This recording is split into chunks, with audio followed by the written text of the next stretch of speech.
Safety, state-of-the-art technology, 5G, and satisfaction. These are some of the keywords that describe the success of Pyeongchang Winter Olympics. Gangwon-do Province offered peace and welcome to athletes and guests throughout the event, and the world enjoyed one of the most successful Olympic Games ever. 1 year on, Pyeongchang and Gangwon-do have established their place in the heart of many as a symbol of peace and as a choice destination for winter sports. For 7 years before the Olympics and now, Gangwon-do Province has enjoyed the leadership of its governor, Choi Mun-sun. A native of the province, he started his career as a journalist and rose to the top of the game as the CEO of a major broadcasting company.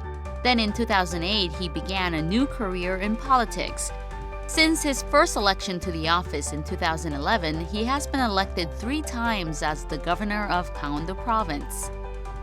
Gangwon-do is the northernmost province in the Republic of Korea, so it's little surprise to see its governor dedicate much of his time to all matters regarding peace. Still, Governor Choi's presence in inter-Korean relations is quite remarkable. Upon the first anniversary of the Pyeongchang Winter Olympics, which opened a new tide of peace on the Korean peninsula, the interview meets Choi Mun-sun, the governor of Gangwon-do Province, to hear his mission and his goals.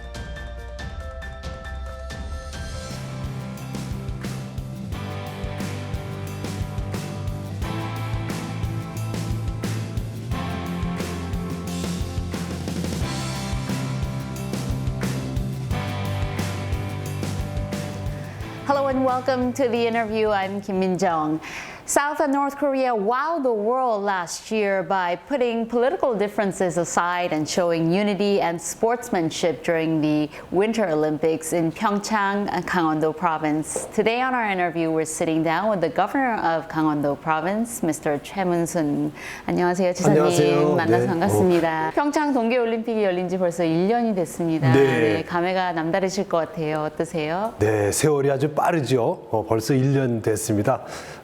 꼭 1년 전에 평창 올림픽 개막식 때 남과 북이 이렇게 공동으로 입장하는 순간이 아직도 뭐 기억에 생생합니다. 네. 그때 이제 개막식에 오셨던 분들이 전부 일어나서 기립박수를 해주셨거든요. 네.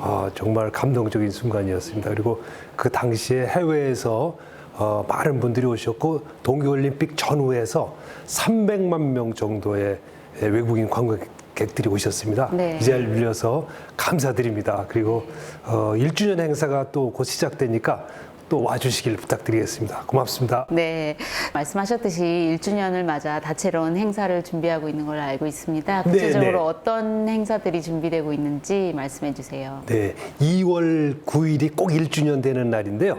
2월 9일부터 이제 행사가 진행되겠습니다. 우선 기념식이 있는데 그 기념 행사에 우리 해외에서 많은 젊은 분들이 좋아하는 K-팝 행사를 그러니까 와서 구경해 주시고 여러 가지 예술 행사, 그다음에 스포츠 행사 이런 게 같이 진행될 예정이고 북한에도 지금 초청을 해놨습니다. 네. 올지는 아직 답은 못 받았는데 북한에도 좀 초청을 해놓은 상태입니다. 사실 지난 평창 동계올림픽에 북한이 참여하게 된 데는 또 지사님께서 큰 역할을 하신 걸로 알고 있습니다. 그때 네. 상황 좀 자세히 알려주세요. 네, 꼭 뭐 제 역할로 북한이 온 건 아니고요. 유엔이라든가 IOC라든가 우리 정부라든가 이게 모든 분들이 이제 북한에 참가를 독려하고 부탁하고 그래서 이제 오게 됐죠. 우리 강원도를 잠깐 소개시켜드리자면 우리 한반도가 남북으로 이렇게 갈라져 있지 않습니까? 네. 우리 강원도도 이렇게 남북으로 이렇게 갈라져 있습니다. 네. 북쪽 반은 북한에 속하고 남쪽 반은 남한에 속하죠. 그래서 이제 유달리 남북 관계에 관심이 많은데 우리가 매년 유소년, 중학생들 축구 대회를 합니다. 이 대회는 남북 관계가 아무리 나쁠 때라도 대회를 거의 매년 해왔습니다. 2017년 12월 18일 날, 그러니까 올림픽을 불과 2달 남짓 앞두고 중국의 쿤밍이라고 하는 데서 만나서 모든 남북 관계의 교류가 다 끊어졌을 때 우리만 살아 있었습니다. 쿤밍에서 만나서 평창 동계올림픽을 꼭 참가해 줬으면 좋겠다. 이런 의지가 전달됐고 그로부터 12일 후인 1월 1일 날 김정은 위원장이 신년사에서 참가를 전격 발표하게 됐습니다. 네.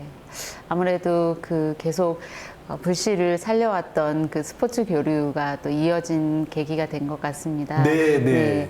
평창 동계 올림픽을 성공적으로 치를 수 있었던 어떤 요인을 꼽는다면 어떤 게 있을까요? 역시 뭐 북한의 참가고요.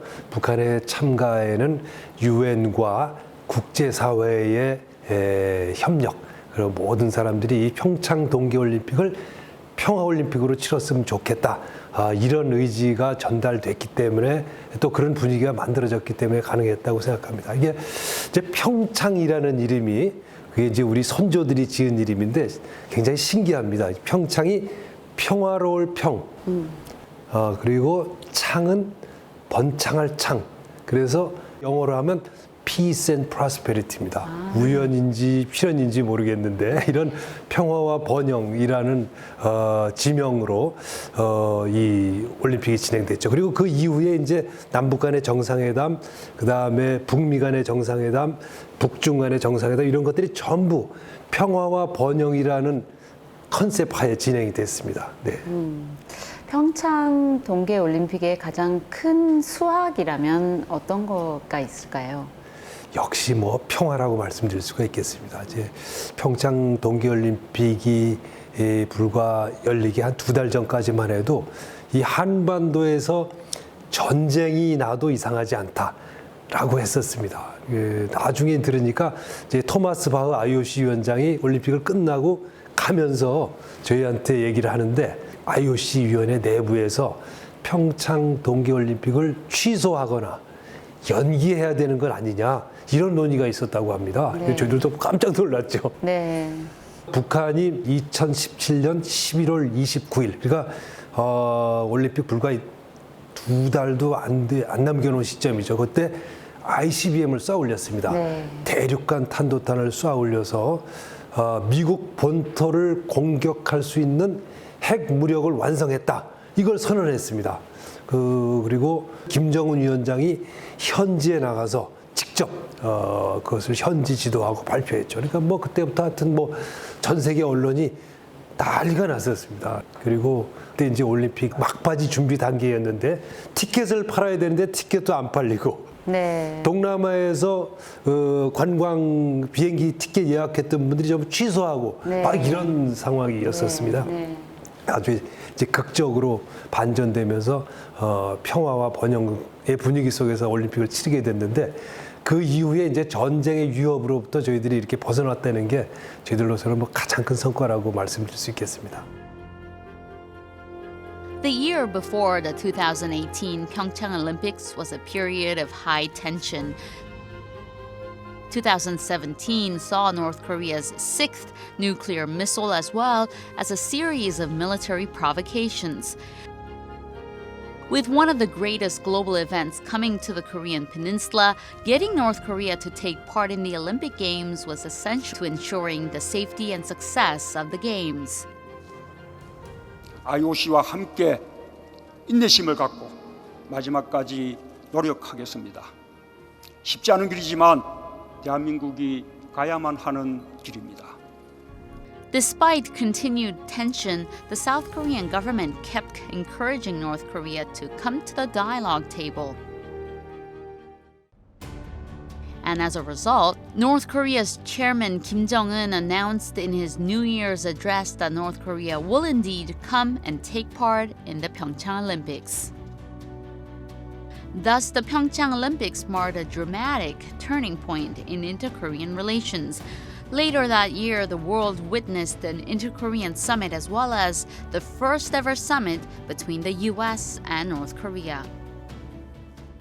지사님께서 말씀하시니까 저도 생각이 나는 게 그때 네. 당시에는 정말 전쟁이 날 것처럼 네, 네. 북한이 그걸 쏘아 올리고 네, 네. 또 정말 한반도에 위기가 오는 게 아닌가 이런 분위기였던 것 같아요. 네, 근데 네. 올림픽이 열림으로써 분위기가 확 전환이 됐다는 게 굉장히 또 그렇습니다. 신기한 네. 것 같아요. 또 지사님은 그때 어떤 생각이 드셨는지 궁금해요. 그때는 뭐 아마 아리랑 TV에서도 아마 뉴스 특보 하셨을 겁니다. 네. 그러니까 11월 29일부터 그러니까 매일 뭐 뉴스 특보 네. 하루 종일 네. 뉴스 특보하고 우리 대통령은 NSC라고 그래서 국가안전보장회의를 열어서 뭐 회의를 하고 비상대책회의를 한 거죠. 그리고 그 분위기가 언제까지 갔냐면 12월 17일이 김정은 위원장의 선대 위원장이신 김정일 위원장이 돌아가신 날입니다. 기일이라고 그러죠. 11월 29일부터 12월 17일까지 그 기간 동안 매일 그런 긴장 상태가 네. 조성됐었던 겁니다. 네. 그래서 고민들을 막 하셨을 때는 어떻게 역경을 극복하셨는지 또 궁금해요. 역경이 극복이 잘 안 됐죠. 네. 그러니까 뭐 그때는 온통 모든 관심과 언론의 초점이 전부 핵무력 완성으로 가 있으니까 네. 이 네. 올림픽이 이게 뭐 잘 되겠나. 그래서 그런 마음이 더 컸죠. 그럼에도 불구하고 하여튼 최소한의 준비를 잘해야 되겠다고 차분차분하면서 끝까지 북한의 참가에 희망을 놓지 않고 있었던 것, 이게 이제 그래도 그나마 분위기를 반전시키지 않았나 생각합니다. 네. 또 올림픽을 계기로 평창뿐만 아니라 네, 네. 강원도를 세계에 알리는 어떤 큰 계기가 됐던 것 같습니다. 그렇습니다. 특히 참여했던 네. 외국인들이 만족도가 꽤 높았던 걸로 알고 있는데, 그렇습니다. 예, 네. 그 이후의 상황은 또 어떤지 네. 말씀해 주세요. 네. 아까 말씀드린 대로 강원도를 찾는 외국인 관광객 숫자가 대개 200만쯤 됩니다. 그런데 이제 올림픽 전후에서 300만으로 1.5배쯤 네. 늘어났습니다. 뭐 네. 그 숫자가 벌써 이제 많이 늘어난 것만 보더라도 관심을 알 수 있겠고요. 그다음에 이제 올림픽을 끝내고 가시는 손님들한테 저희들이 이제 설문조사를 했습니다. 이 네. 올림픽이 잘 됐느냐 아니면 잘 못됐느냐, 잘 됐으면 뭐가 잘 됐고 못됐으면 뭐가 됐느냐 이렇게 설문조사를 했더니 잘 된 점 첫 번째 1번 친절. 사람들이 이렇게 막 웃어줬다. 네. 네. 그게 친절이 1번이었고 두 번이 안전했다. 그러니까 그때 이제 올림픽에 오신 손님들이 평창 부근에 강릉 부근에 밤늦게까지 돌아다녀도 괜찮더라. 네. 그걸 굉장히 신기하게 생각했습니다. 그리고 총을 볼 수가 없더라. 그때 오기 전에는 언론을 통해서 보기에는 매일 뭐 미사일을 쏘고 그러니까 총 들고 전부 삼엄하게 경비를 할 줄 알았는데 와보니까 총을 볼 수가 없어서 이 총이 어디 있느냐. 이게 저희한테 계속 물어봤어요. 왜 총이 안 보이냐고. 원래 없다 여기. 그걸 잘 납득을 못 하더라고요. 네, 네. 이제 다만 좀 불편했던 점은 언어가 좀 불편했다는 평가를 받았습니다. 이제 그때 자원봉사들이 많이 투입됐음에도 불구하고 아직까지 이제 언어가 좀 불편했다 이런 평가를 받았습니다. 그런 점들은 지금도 계속 보완을 해나가고 있습니다. 네, 저도 왔었거든요. 네, 네. 예, 그때 자원봉사자들의 역할이 좀 눈에 띄었던 것이 기억이 납니다. 네. 사실 이거는 올림픽을 개최하는 모든 도시들이 고민하는 거지만 네. 올림픽 이후 시설 인프라의 사용에 대한 고민이 있지 않습니까? 네. 또 평창에서는 그 시설들에 대한 어떤 계획을 가지고 있는지 궁금해요. 네, 그게 이제 올림픽 개최지마다 큰 걱정이죠. 이게 이제 흰 코끼리라고 그래서 이제 올림픽이 끝나고 나면 거대한 코끼리가 말썽으로 남는 거죠. 네. 근데 이제 다행히 우리 강원도는 그 문제를 쉽게 해결할 수 있게 됐습니다. 우리가 올림픽이 이제 흑자 올림픽이냐 적자 올림픽이냐도 굉장히 중요한데 저희들은 흑자 올림픽으로 지금 결론이 난 상태입니다. 네. 최종적으로 얼마 흑자 났는지는 아직 불분명한데 네. 지금까지는 619억 원이 남는 걸로 네. 지금 잠정 집계되고 있습니다. 이 619억 원과 거기에 우리 정부, 그다음에 우리 도 정부, 그다음에 시 정부, 군 정부가 돈을 1,000억 정도를 모아서 평창 동계올림픽 기념재단을 만들 예정입니다. 재단이 만들어지면 그 재단에서 올림픽 경기장 그리고 앞으로 매년 계속될 기념사업 이걸 계속 해나갈 예정입니다. 춘천에서 열린 국제 유소년 축구 대회, 이게 남북 관계가 좋지 않았을 때도 계속 이어져 왔던 대회인데 네. 상징성에 대해서 말씀을 해주세요. 네, 국제 유소년 축구 대회는 남과 북의 15세 미만, 15살 미만 중학생들이 서로 평양과 강원도를 오가면서 여는 축구 대회가 되겠습니다. 어린 아이들의 축구 대회이기 때문에 남북 관계, 정치적인 관계, 군사적인 관계에 영향을 받지 않고 계속해서 경기를 하자 이렇게 서로 협약이 되어 있습니다. 그래서 이제 지금까지 서로 오가면서 경기를 열었습니다. 이 남북 관계 아주 중요한 끈이라고 할 수 있겠습니다. 그리고 네. 다음 대회는 북강원도의 원산에서 열기로 돼 있습니다. 네. 혹시 북한 선수들을 직접 만나보기도 하셨나요? 그렇죠. 자주 만나죠. 그러니까 네. 뭐 애기들은 다 똑같아서 그 애기들은 이제 이념의 영향을 받지 않고 정치의 영향을 받지 않기 때문에 자기들끼리 만나면 뭐 금방 친해져 갖고 네. 지난번에 춘천에 북한 팀이 왔었는데 그 중에 이제 우리 주문진에 사는 학생이 선물을 하나 들고 왔습니다. 초코파이. 그때 이제 평양에 갔을 때 만났던 네. 선수 중에 일송이라는 학생이 있었는데 둘이 정이 들은 거예요. 그러니까 그 선수가 여기 왔을 때 초코파이 선물 들고 여기를 찾아왔더라고요. 이제 그렇게 서로 이렇게 빨리빨리 가까워지고 벽이 없이 그런 관계여서 이제 앞으로 이 젊은 학생들의 관계를 이렇게 넓혀갈 생각을 갖고 있습니다. 네. 지사님께서도 북한 선수들을 만나면 어떤 격려의 말씀을 해주시는 편이세요? 뭐 똑같이 이쁘고 귀엽고 그렇죠. 그러니까 쟤네들한테는 절대 이 분단된 조국을 넘겨줘서는 안 되겠다는 그런 결심을 늘 합니다. 네. 네. 또 이런 스포츠를 통한 평화 분위기를 이어가기 위해서 2021년 네. 동계 아시안 게임 남북 공동 개최를 준비하고 계시다고 들었습니다. 네. 구체적으로 좀 알려주신다면요. 네, 지금 북한이 원산 갈마지구라는 데가 있습니다. 북강원도에 원산이라는 데가 있는데요. 북강원도의 도청 소재지가 되겠습니다. 제일 큰 도시죠. 그 원산을 관광 특구로 지금 북한이 대대적으로 개발하고 있습니다. 거기 호텔, 콘도, 골프장 이런 걸 포함해서 약 100여 동의 건물을 짓고 있는데 그걸 올해 10월에 개장할 예정입니다. 그래서 이제 해외에서 손님을 많이 받으려고 그러고 그 옆에 마식령이라는 스키장이 있습니다. 저희 굉장히 큰 스키장이 있는데 그 마식령 스키장과 우리 남쪽에 있는 평창, 강릉에 있는 올림픽 시설들을 같이 묶어서 이제 아시안 게임을 같이 개최하려고 하는 것이죠. 지금 이제 절차가 진행 중입니다. 국내의 절차, 또 국제적인 절차 이런 게 진행 중이어서 조금 더 지켜봐 주시면 고맙겠습니다. 네.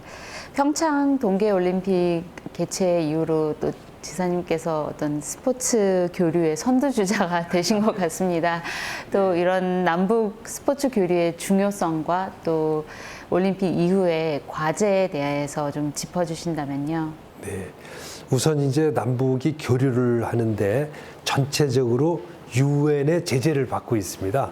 경제 교류라든지 또 뭐 여러 가지 정치 교류 이런 것들이 유엔의 제재를 받고 있어서 제재를 받지 않는 거의 유일한 분야가 바로 이제 이 스포츠 분야가 되겠습니다. 이렇게 스포츠 분야는 남북 관계의 기본 토대가 되겠습니다. 그래서 부지런히 유소년 축구 대회를 시작해서 앞으로 저희들이 마라톤도 좀 교류하고 또 여러 가지 종목을 넓혀가면서 교류의 폭을 넓혀가고 그다음에 유엔 제재가 풀리고 이제 비핵화가 달성되면 그다음부터는 경제 교류 또 뭐 여러 가지 정치 교류 이런 쪽으로 이렇게 문을 넓혀갈 생각입니다. 네.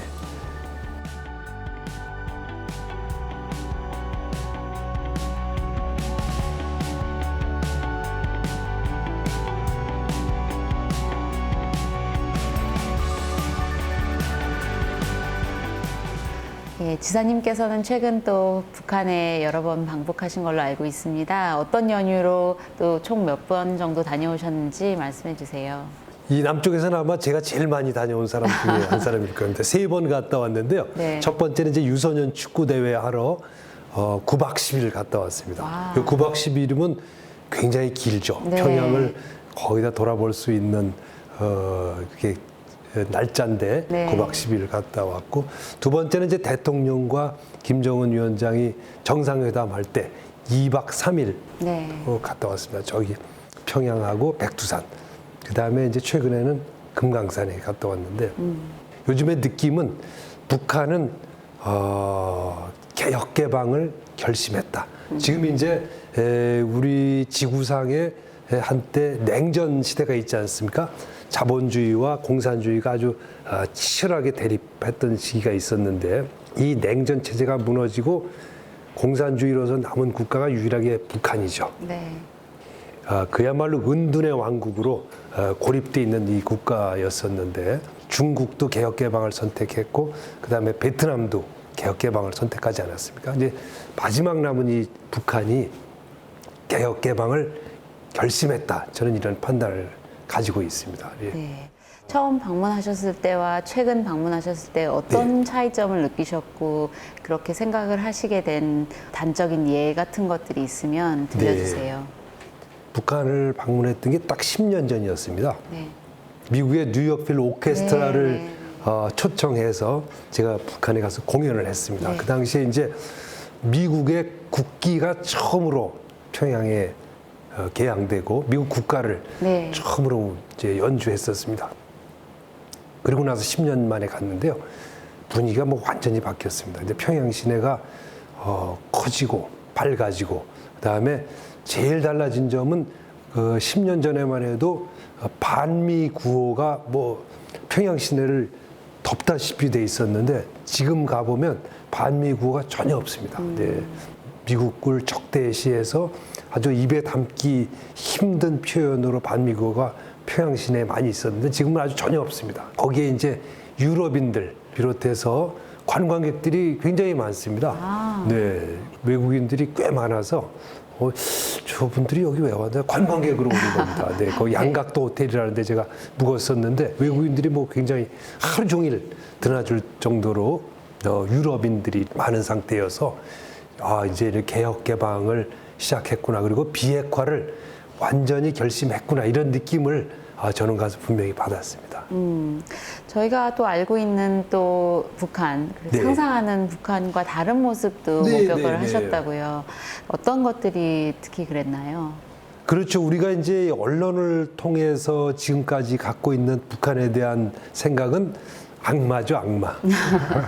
이렇게 이제 악마화가 돼 있었고 또 북한으로서는 뭐 자기 방어를 하기 위해서 그랬다지만 이제 핵 개발을 하고 그러면서 또 스스로 자초한 면도 없지 않았습니다. 근데 그런 것들에 대해서 이제 완전히 탈피해서 글로벌한 가치를 실현하기 위해서 노력하고 있다고 저는 느끼고 있습니다. 이제 그 중에 이제 가장 중요한 게 최고 지도자의 태도인데 김정은 위원장이 스위스에서 공부를 했습니다. 그래서 서구적 가치가 몸에 배 있다는 느낌을 가졌습니다. 예를 들어서 왜 우리는 파티를 하거나 그럴 때 와인을 손에 들고 가서 쨍 하면서 술 마시고 이렇게 그런 게 익숙하지 않지 않습니까? 네. 북한에는 그런 문화가 없습니다. 네, 네. 이제 자리에 앉으면 서열대로 맨 윗자리에 주석단이라고 그래서 거기에는 김정은 위원장과 문재인 대통령 이렇게 딱 앉고 그다음에 계급 순서대로 쭉 앉아 있는 거죠. 근데 이제 그런 게 깨지고 제가 가서 와인을 잔에 따라서 김정은 위원장한테 가서 쨍 하면서 여러 가지 대화를 나눌 수 있는 그건 우리나라에서도 아직 되게 익숙지가 않습니다. 네. 우리도 대통령한테 가서 이렇게 토스트 하기가 쉽지 않지 않습니까? 네. 근데 그런 문화가 자연스럽게 될 수 있는 그런 분위기까지 돼 있다는 걸로 봐서 이제 서구적 가치, 글로벌한 가치를 좀 받아들일 준비가 돼 있지 않아 그런 느낌을 저는 가졌습니다. 김정은 위원장이 지사님을 먼저 알아봤다는 네. 얘기가 있는데 그건 어떤 이야기죠? 주석단에서 네. 이제 환영 만찬을 할 때 제가 와인을 따라 들고 갔습니다. 그랬더니 김정은 위원장이 일어나면서 저를 알아보시더라고요. 그러니까 이제 올림픽을 치르면서 네. 올림픽은 치른 지역의 도지사라는 거를 이제 알아보고 제가 평창 동계올림픽을 잘 치르게 해줘서 고맙고 이렇게 선수단하고 예술단이 참가해주게 해줘서 고맙습니다. 그랬더니 앞으로 더 잘합시다. 김정은 위원장이 서구적인 마인드고 개방 개혁이기도 하지만 또 우리나라 미디어에서 비춰진 모습은 또 윗사람을 굉장히 깎듯이 대하는 네. 뭐 그런 모습도 비춰졌는데 그렇습니다. 실제로 본 김정은 위원장은 좀 어떤 모습이던가요? 그렇습니다. 이제 그 북한의 최고 지도자는 이제 우리나라하고 달리 절대 권력자죠. 그래서 절대 권력자는 절대 누구에게 머리를 숙이거나 굽히거나 이런 일이 없죠. 근데 이제 김정은 위원장은 그렇지 않고 친절하고 우리가 가까이 가서 누구나 얘기할 수 있고 거기에 이제 지난번에 우리 강릉에 와서 노래도 부르고 해서 유명해진 현송월 단장 같은 경우는 김정은 위원장한테 스스럼 없이 가서 또 아까 제가 말씀드린 와인잔 부딪히면서 얘기를 하고 그러더라고요. 이제 그런 모습은 지금까지의 북한에서는 있을 수 없었던 이제 그런 분위기였습니다. 네. 네. 또 김여정 제1부부장과 또 현송월 단장과도 얘기를 나누신 걸로 알고 있어요. 네, 주로 네. 어떤 대화들이 오고 갔나요? 그분들도 제가 여러 차례 뭐 점심 식사도 같이 하고 저녁 식사도 같이 하고 그랬는데 뭐 하여튼 엄청 바빠요. 왔다 갔다 하고. 현송월 위원장 같은 경우는 이렇게 처음에 남북이 가라앉으면 처음에는 굉장히 어색하지 않습니까? 네. 그리고 무슨 서로 대화 주제도 마땅치 않고 조심스러운 부분도 조심스럽죠. 있어요. 그래서 서로 얼굴도 잘 모르고. 근데 현송월 단장이 술병을 들고 다니면서 이렇게 돌아다니면서 건배를 하고 다니면서 분위기를 만들고 그러더라고요. 그래서 이쪽에서는 이제 술잔을 붙이면 건배 그러지 않습니까? 북쪽에서는 쭉 냅시다 이럽니다. 쭉 냅시다. 그러니까 우리 완샷 거기 쭉 냅시다. 현송월 단장이 다니면서 쭉 냅시다 그런 분위기도 만들고 이렇게 그런 아주 자연스러운 분위기가 많이 연출됐습니다. 네. 북측 인사들 같은 경우에는 남북 교류 중에 특히 어떤 분야에 대해서 많은 관심을 보이던가요? 최종적으로는 이제 북한도 개혁 개방으로 가는데 그 궁극적인 목표는 역시 경제인 것 같습니다. 그래서 특히 이제 우리 강원도 같은 경우는 금강산 관광을 그동안 해오다가 10년 전에 중단됐는데 금강산 관광이 이제 언제 재개될 수 있겠느냐 이제 이런 것들에 대해서 관심이 많았습니다. 네, 저희들도 역시 관심이 많죠. 이제 그런 이제 경제 교류라든지 이런 점들이 굉장히 관심이 많았습니다. 네. 금강산에도 직접 다녀오셨는데 네. 언제쯤 다시 열릴 수 있을지 예견을 해본다면 저는 뭐 즉시 좀 다시 시작하자 이런 입장입니다. 왜냐하면 금강산 관광은 관광을 가셨던 분이 그 총격을 받아서 돌아가시는 바람에 중단이 됐었지 않았습니까? 그 문제는 유엔 제재가 있기 전에 발생한 일이기 때문에 유엔 제재와 상관없다는 것이 이제 저희들의 입장이죠. 그래서 가능하면 유엔 제재와 관계없이 좀 다시 시작을 했으면 좋고요. 총격 사건에 대한 남북 간의 합의 요거만 잘 이루어지면 그 다음에 금강산 관광은 다시 시작할 수 있지 않겠느냐 이런 입장이고요.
이제 국제사회에서는 이제 금강산 관광을 가게 되면 우리가 거기서 돈을 쓰니까 그 돈을 쓰게 되면 그 돈이 북한 정권으로 흘러 들어가는 거 아니냐, 이런 우려 때문에 금강산 관광을 지금 재개선 안 된다, 이런 입장입니다. 그래서 저희들은 이 금강산 관광은 순수 민간 사업이고, 또 거기서 관광 가는 분들이 쓰는 돈이 대부분 남쪽으로 다시 돌아오게 돼 있습니다. 그걸 하는 회사가 남쪽 회사입니다. 개성공단이나 금강산 관광은 말하자면 우리 사업인 거죠.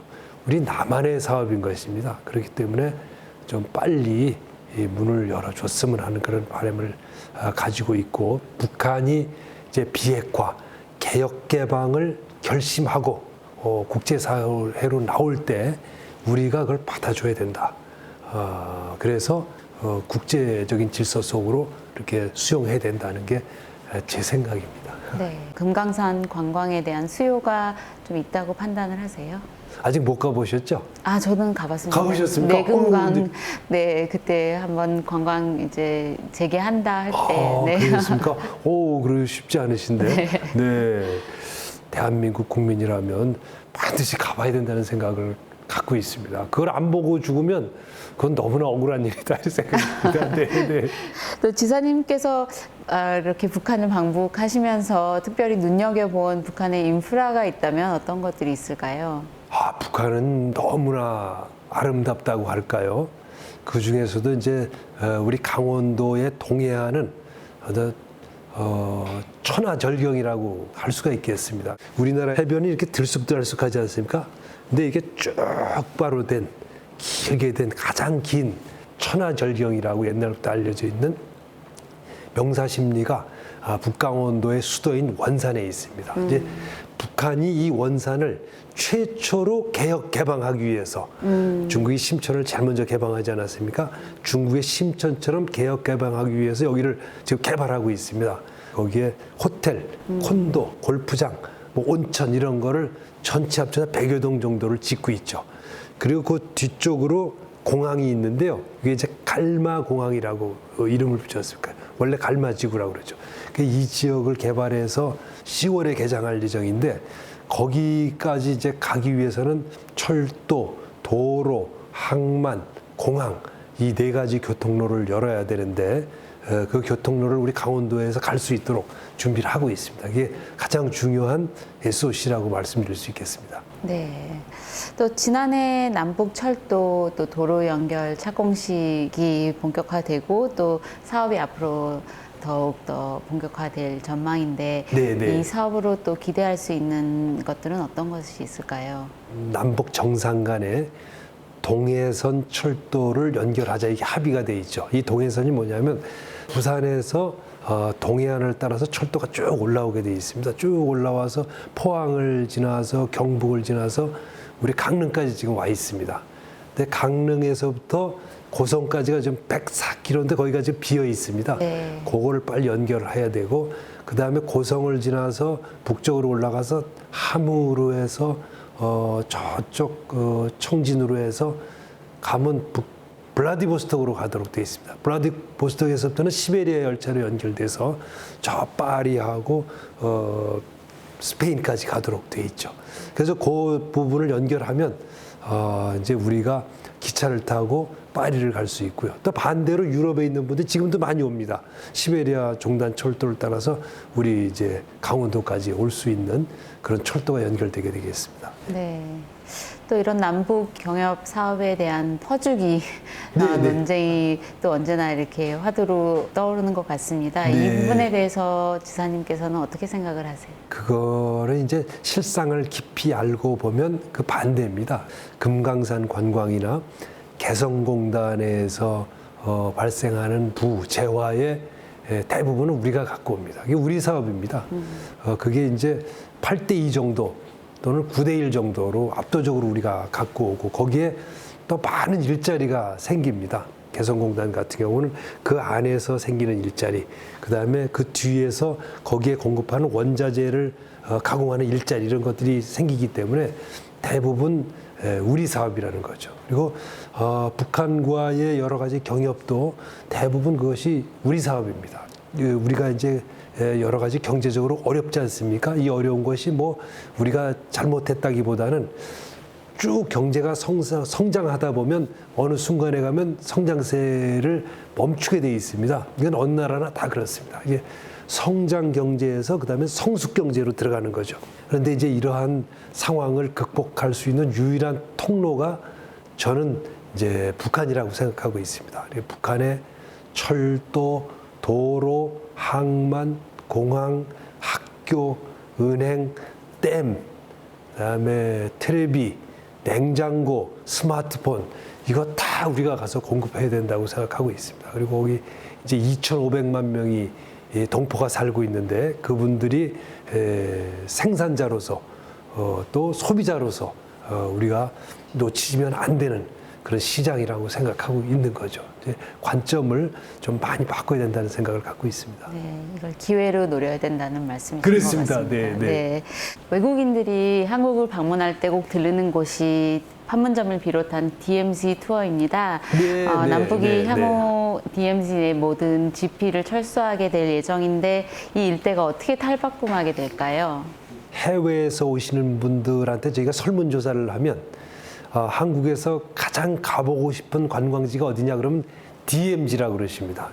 근데 이제 DMZ가 모르시는 분들이 있어서 잠깐 설명을 드리면 1950년에 남북 간에 전쟁을 했습니다. 그래갖고 치열한 전쟁이 벌어져서 3년 동안 전쟁을 치른 후에 딱 반이 갈라진 상태에서 휴전을 했습니다. 이렇게 딱 반이 갈라진 상태를 두고 남북으로 2km씩 딱 갈라진 선에서 북쪽으로 2km, 남쪽으로 2km, 그래서 폭 4km, 전체 길이 250km에 달하는 이 구간을 비무장지대라고 이름을 붙였습니다. DMZ, Demilitarized Zone, DMZ라고 이름을 붙였습니다. 그러니까 남북이 첨예하게 돼 있는 이 지역을 비워서 폭 4km를 비워서 DMZ라고 이름을 붙였죠. 근데 안 맞는 이름이에요. DMZ가 아니고 Most Heavily Militarized Zone. 전 세계에서 가장 중무장된 지대입니다. 그런데 이름은 이제 비무장지대인 거죠. 네. 전 세계에 이런 데가 없습니다.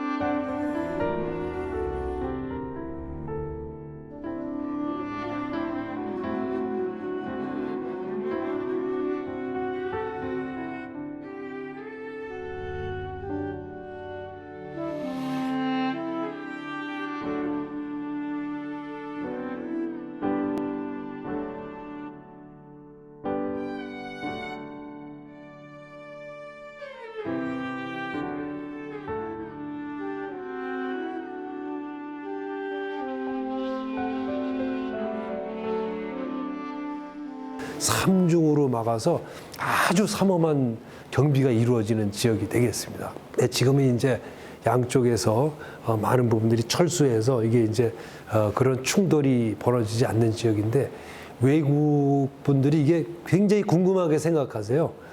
그래서 거기를 가보고 싶어 하는데 그동안에는 가보기 힘들었습니다. 왜냐하면 뭐 언제든지 충돌이 일어나는 지역이니까 출입이 굉장히 힘들었습니다. 네. 근데 앞으로는 이 출입을 좀 간단하게 해가지고 관광지로 개발할 생각이어서 그때 되면 저희들이 이제 외국에서 손님들을 많이 초청할 생각입니다. 네. 강원도의 도지사로서 통일에 대한 구상이 남다를 것 같아요. 그렇습니다. 예, 어떤 그림을 그리고 계신지 구체적으로 알려주신다면요. 전 세계에서 한 도의 도지사가 2명이 있는 데는 여기밖에 없습니다. 제가 이 남강원도의 도지사입니다. 북강원도의 도지사가 1명이 또 있습니다. 그래서 제가 그분한테 우리가 결선 투표하자. 결선 투표하자고 늘 이제 제안을 하는데 결선 투표하자고 제안을 해보고 보니까 북강원도의 인구가 더 많아요. 그 지금 결선 투표하면 제가 질 것 같아요. 그래도 결선 투표를 좀 했으면 좋겠습니다. 그래서 남북 간의 결선 투표가 되면 저절로 통일이 되겠죠. 그래서 이제 저희들이 이런 것들을 좀 제도화해보자. 그래서 이제 강원도 평화특별자치도라는 걸 제가 제안하고 있습니다. 예를 들어 이제 홍콩 같은 데를 가보면 홍콩에서 중국 본토를 들어갈 때는 이 자동차 번호판이 이렇게 두 개 있지 않습니까? 위에는 홍콩 번호판, 밑에는 중국 번호판 이렇게 있어서 두 개 들고 왔다 갔다 하는 거죠. 강원도에서 남북 간의 통일 연습을 이제 이런 자동차 번호판부터 무슨 뭐 여권이라든지 그다음에 세관이라든지 투자라든지 이런 것들을 한번 해보자는 거죠. 그래서 강원도에서 그걸 한번 해보는 게 꿈입니다. 예, 조만간 또 북한에 다녀오실 계획이 있으신가요? 5월 달에 이번에 이제 북한의 원산이라는 도시가 있습니다. 원산은 이제 북한에서 제일 먼저 개혁 개방의 도시로 선정된 도시인데요. 거기서 유소년 축구 대회를 열 생각입니다. 네. 근데 원산을 전 세계에 소개할 예정인데 아리랑 TV도 같이 가실 수 있으면 고맙겠습니다. 네.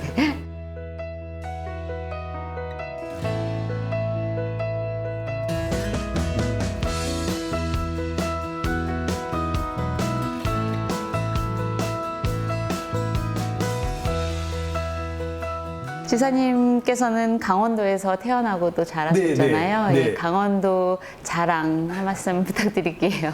강원도는 뭐 사계가 뚜렷하고 산이 82%를 차지하고 있어서 자연이 아름다운 곳이 되겠습니다. 그래서 그것을 바탕으로 해서 드라마, 영화 촬영이 이제 많이 되는 것이죠. 겨울연가, 도깨비, 태양의 후예 이런 이제 드라마들이 촬영된 곳입니다. 최근에는 이제 할리우드라든가 해외에서도 영화 촬영이 많이 들어오셔서 지금 메간 폭스가 네. 여기 와서 지금 촬영을 하고 있고요. 그다음에 조지 이안이라고 네. CSI에 나오는 그분도 와서 촬영하고 있습니다. 그리고 이제 여기 이제 물과 산이 좋다 보니까 좋은 인물들도 많이 나와서 원빈이라는 배우가 다 잘생긴 저만 빼고 잘생긴 아닙니다. 배우들도 많이 있어서 그런가 하면 또 지난번 올림픽을 치르고 나서 겨울 스포츠를 비롯해서 그 자연 가운데서 여러 가지 이제 문화 콘텐츠 같은 것들이 네. 좀 잘 갖춰져 있는 것이 큰 장점이라고 말씀드릴 수 있겠습니다. 네. 또 해외 언론에서는 주로 강원도의 어떤 면에 관심을 보이는지 궁금해요. 남이섬이 이제 뭐 1년에 한 300만 명 정도가 오셔서 해외에는 좀 잘 알려져 있고 거기에 이제 겨울연가의 촬영지로서도 알려져 있고 최근에는 이제 강릉과 평창 올림픽 개최지가 해외에 많이 소개됐었습니다. 더 나아가서는 이제 요즘에 각광을 받는 데는 DMZ에서 그 안에 GP를 폭파하는 장면이라든지 남북 간의 군인들이 악수하는 장면이라든지 이런 것들이 소개되면서 DMZ에 대한 관심이 높아지고 있고 올 5월 이후 그리고 10월 달에는 북강원도까지 해외 언론에 많은 소개를 해볼 그럴 생각을 갖고 있습니다. 네. 강원도에 와보고 싶어하는 해외 시청자들을 위해서 네. 강원도에 오면 이런 것들을 즐길 수 있다 이런 소개를 네. 좀 해주신다면요. 우선 이제 요즘에 제일 해외에서 네. 손님들이 관심을 갖고 찾아주신 데는 겨울 축제가 되겠습니다. 네. 이제 CNN에서 많이 소개되고 있는 화천 산천어 축제라든지 또 평창 눈꽃 축제라든지 겨울 축제들이 이제 가장 각광을 받고 있으면 특히 이제 눈을 보지 못하는 중국 남부 지역이라든지 베트남을 비롯한 동남아 지역에서 요즘에 손님들이 많이 늘어 있는 상태가 되겠습니다. 올겨울에 특히 이제 2월 9일 날 진행되는 이제 올림픽 1주년 기념 축제를 비롯해서 겨울 스포츠에 좀 많이 찾아와 주시길 부탁드리겠습니다.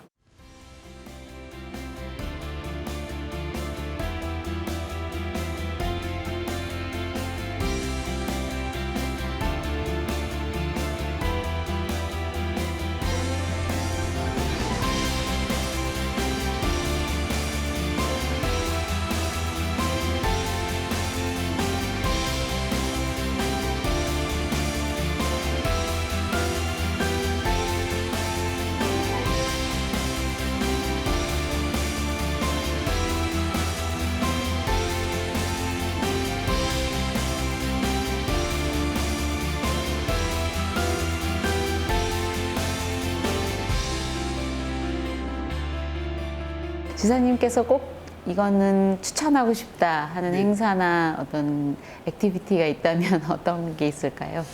서구에는 스위스의 다보스 포럼이 있지 않습니까? 네. 다보스 포럼은 세계 경제 포럼으로 시작해서 이제 오히려 다보스 포럼이라는 게 더 유명해졌죠. 그렇죠. 그러니까 우리 이 강원도에 다보스 포럼 같은 걸 하나 만들 생각인데요. 평창에.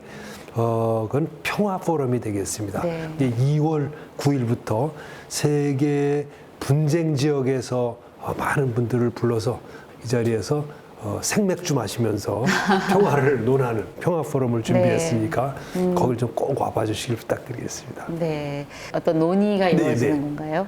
여러 가지 이제 앞으로 어떻게 평화를 진전시킬 것인가, 어떻게 분쟁을 종식시킬 것인가 이런 것들에 대한 논의가 진행되고 같이 싸우는 사람 대표들끼리 사귀면서 이제 싸움을 끝내는 이제 이런 포럼을 뭐 단번에 되지는 않겠지만 매년 이걸 개최하면서 평화 포럼을 정착시켜 볼 생각입니다. 네.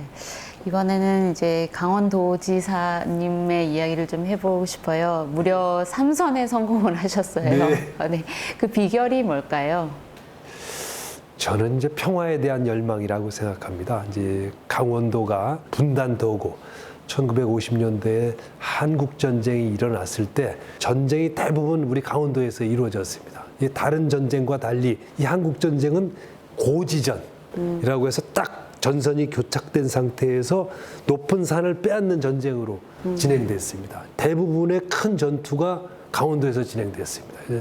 백마고지 전투라든지 저경능선 전투라든지 뭐 이런 이제 큰 전투들이 여기서 이루어지고 그러다 보니까 사람도 가까운 데 있으니까 여기서 전쟁에 나갈 사람 여기서 뽑아서 나갔죠. 희생도 크고 그다음에 적대감도 크고 분노도 크고 원망도 크고 그랬던 지역이 이 강원도인데 세월이 지나다 보니까 이제 그 적대감보다는 화해와 용서와 그리고 평화를 바라는 마음이 더 커져서 지금은 남북관계의 진전을 원하는 지역이 됐습니다.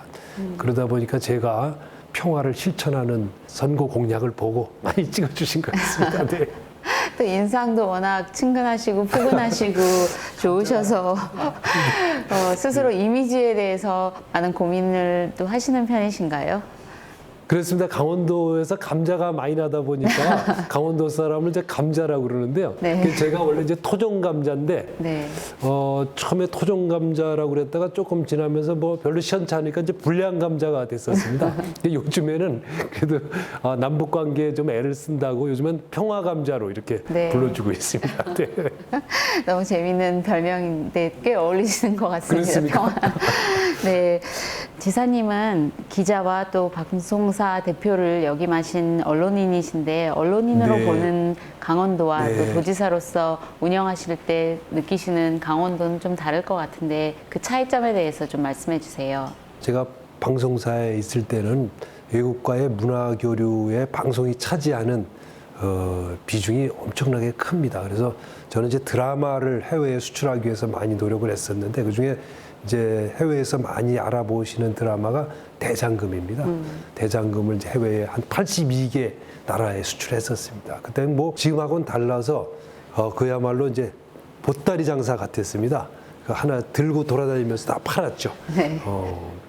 이제 그런 게 보람이 좀 있고요. 남북 관계에 있어서도 방송의 역할이 뭐 굉장히 중요하다고 봐서 아리랑 TV가 빨리 평양에 가서 방송을 해야 된다고 생각하고 있습니다. 네. 그런데 이제 도지사로서 하는 일도 뭐 같은 비슷한 맥락이 되겠습니다. 문화 교류, 우선 스포츠 교류 이렇게 비정치적인 분야에서부터 교류를 많이 시작해서 점차 이제 교류를 늘려가는 것 이걸 지금 해나가고 있습니다. 네. 지난해 말에 그 남북 도로 연결 착공식에서 군복을 입고 언론인과 네, 인터뷰를 하는 모습을 봤는데 네. 현역 기자 생활이 그립거나 그러진 않으신가 궁금해요. 이제 그 화살머리 고지인데요. 거기가 남북 간에 이제 지뢰 제거를 하고 도로가 관통되는 그런 이제 자리였습니다. 굉장히 의미 깊은 역사적인 현장이었었는데 이게 해외 언론들의 한테 이것을 보여드릴 기회가 없었습니다. 해외 언론인들을 자주 접하다 보니까 저한테 얘기를 하셔서 제가 그분들을 초청해서 거기를 이제 갔었습니다. 사실은 긴장도가 높은 그런 자리였었는데 그렇게 무서워하지를 않으시더라고요. 사실은 이제 저는 옛날에 여기서 근무를 해봤으니까 굉장히 저는 무서워하는데 해외 언론인들은 즐겁게 다녀오시더라고요. 앞으로 해외 언론에서도 이제 남북 간의 이런 평화로운 분위기를 이렇게 많이 소개하실 수 있도록 저희들이 초청 행사를 자주 가질 계획을 갖고 있습니다. 네, 이건 다른 얘기인데 춘천에 들어설 레고랜드에 대한 관심이 네, 꽤 네. 높습니다. 아, 그렇습니까? 현재 진행 상황은 어떤지 또 얼마만큼 기대 효과를 생각하시는지 자세하게 얘기해 주세요. 혹시 아기가 있으신가요? 네, 네. 젊은 어머니들이 관심이 많으시더라고요. 질문이 많으셔서. 네. 네, 우리나라에 들어서는 최초의 글로벌 테마파크가 되겠습니다. 지금 이제 날이 추워서 착공을 못하고 있는데 곧 착공해가지고 2021년에 완공되게 되겠습니다. 지금 이제 해외에서 거의 전액을 투자해서 짓기로 이미 다 결정이 된 상태이기 때문에 아마 상당한 아기들에게도 교육 효과가 있지 않을까, 그리고 이 지역에 경제적인 효과도 있지 않을까, 그런 기대를 갖고 있습니다. 어느 정도의 경제적인 기대 효과를 생각을 우선 하고 계세요? 이제 그 멀린이라는 회사에서 그 레고랜드를 짓는데 채용만 1,500명 정도를 정규직만 우선 하도록 돼 있고요. 그 주변에 후방 효과까지 따지면 상당할 걸로 보고, 미국의 캘리포니아라든지 말레이시아에도 이 레고랜드가 있는데 대개 많은 경우에는 4만 명, 적은 경우에는 2만 명 정도의 인구가 바로 늘어납니다. 그 주변에서. 네, 하여튼 그런 효과가 있을 걸로 판단하고 있습니다. 강원도의 해외 투자 유치를 위해서 하시는 어떤 연계 사업이나 정책으로는 어떤 것들이 있나요? 해외에서 우리 한국에 투자를 하는데 그동안 제일 큰 걸림돌이 북한 리스크였습니다. 사실 여기 살고 있는 사람은 그런 위협을 잘 못 느끼는데 해외에서 이제 언론을 통해서 북한을 접하는 분들은 여기가 굉장히 위험한 지역으로 네. 인식하고 있습니다. 그래서 이제 투자를 결정을 했다가도 거기 애널리스트들이 이건 굉장히 정치적으로 위험한 지역이다라고 분류를 하면서 투자가 무산된 적이 저만 해도 여러 번 경험을 했습니다. 근데 그런 것들이 해소되면서 이제 해외에서의 투자도 좀 늘어나는 걸로, 그 자체로 늘어나는 건 아니지만 훨씬 조건이 좋아졌다, 이런 말씀을 드릴 수가 있겠고, 차차 구체적으로 하나씩 보여드릴 수 있을 걸로 생각합니다. 네. 끝으로 강원도를 세계에 더 많이 알리기 위해서 어떤 계획을 가지고 계신지 알려주세요. 평창 동계 올림픽의 감동을 그대로 이어가고 남북 간의 평화의 분위기를 발전시켜 나가는 게 가장 큰 목표라는 생각을 가지고 있습니다. 그래서 매년 평창 동계올림픽 기념 축제도 할 예정이어서 매년 2월 9일 날 자동으로 많은 분들을 모실 생각이니까 아리랑 TV 꼭 보시고 전부 강원도 이렇게 찾아주시길 부탁드리겠습니다. 네. 오늘 바쁘신데 시간 내주셔서 감사합니다. 네, 고맙습니다. 고맙습니다. That was an interesting conversation I had with the governor of Gangwon-do province. He dreams of slowly opening up the borders between South and North Korea, one day hoping for a possible reunification. We'll be back next week with another guest. Thank you so much for watching. Bye-bye.